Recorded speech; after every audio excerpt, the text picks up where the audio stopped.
What's up, California and the rest of the world? This is Grieves from Rhymesayers Entertainment, and I'm chilling with you and your boys at iNCULTUR, with iNCULTUR, on iNCULTUR, at your mom's house, on the internet.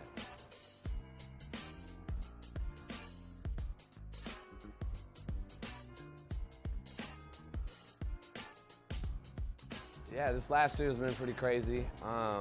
With all the European stuff, I think we did Europe twice, and then we did a full national about 2 times. For me, I think what stood out the most was the Rhymesayers European tour that we got to do, which was something that we've never even got to do in the States before. So what we did was we pretty much spent all of our money, went over to Europe and got 2 big-ass buses, and it was me, Blueprint, Brother Ali, Evidence, and Atmosphere. And we just tore across the European countryside and did about 15 days out there, and it was cool. The concept of Together Apart was kind of like a double thing. It's kind of how I had to live my life at that point, because before I put that record out, I didn't have much clout, I didn't have much name, and I got that Rhymesayers contract, and all of a sudden I was just on the road constantly, and it was part my decision and part Rhymesayers' decision to have us out constantly, building the name before we put the record out. And I had just moved to New York, I was living in a new city, personal things in my life had changed, and I found out that a lot of the time that I needed to spend with people, I wasn't able to spend directly with them. It was phone calls, emails, Skyping, and it just felt so distant, but yet you're still trying to maintain a close relationship with people in your life.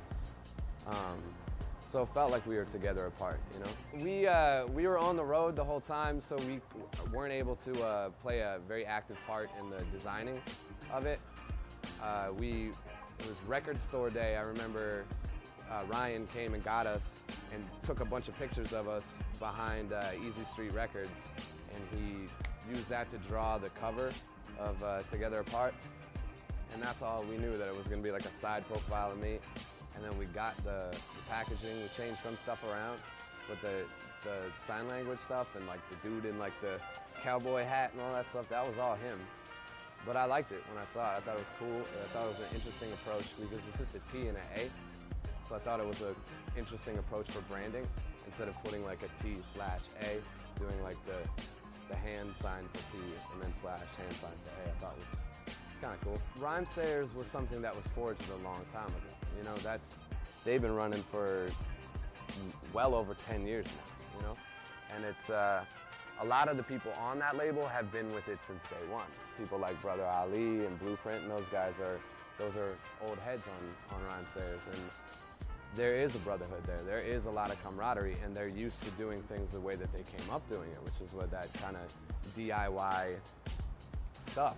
And for me, coming in as the younger, by far the youngest kid there, and the new kid, I don't know, it's weird for me because I'm from the generation where I actually came up listening to those guys.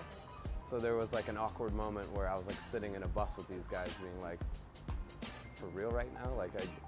And throughout the years, all of them have become, good friends and mentors, and it's become to the point where kind of my idols become my peers,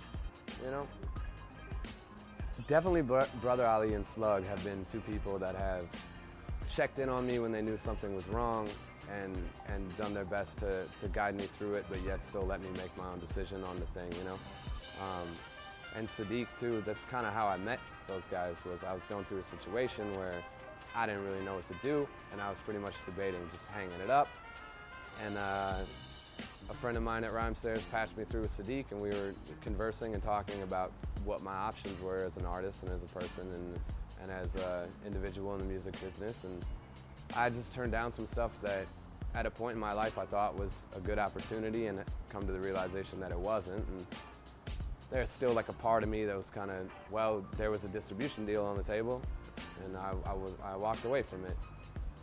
And so there was a lot of the beginning stages of my relationship with Sadiq was just pretty much him helping me out, him guiding me through this, and it ended up him offering me a contract and Slug helping me with the other parts of what was going on in my life, and and those guys have always kind of called and checked in and been super personable and amazing guys, and I appreciate the shit out of that. There's a cool significance for that show because that venue in particular, First Ave in Minneapolis, was the first venue that I ever went to in Minneapolis. And I remember walking around that main room. We were playing 7th Street. I remember walking around that main room being like, whoa, and being super pumped about it. And looking up, like that stage is like, if you're in the crowd, like the stage is like right here. It's freaking huge. And I remember just being like, what the hell? I'm like getting up and like walking across it. And at the end of that Atmosphere tour, we ended up playing 2 nights there on that stage. But I was just a DJ at that time for Gray Skull. And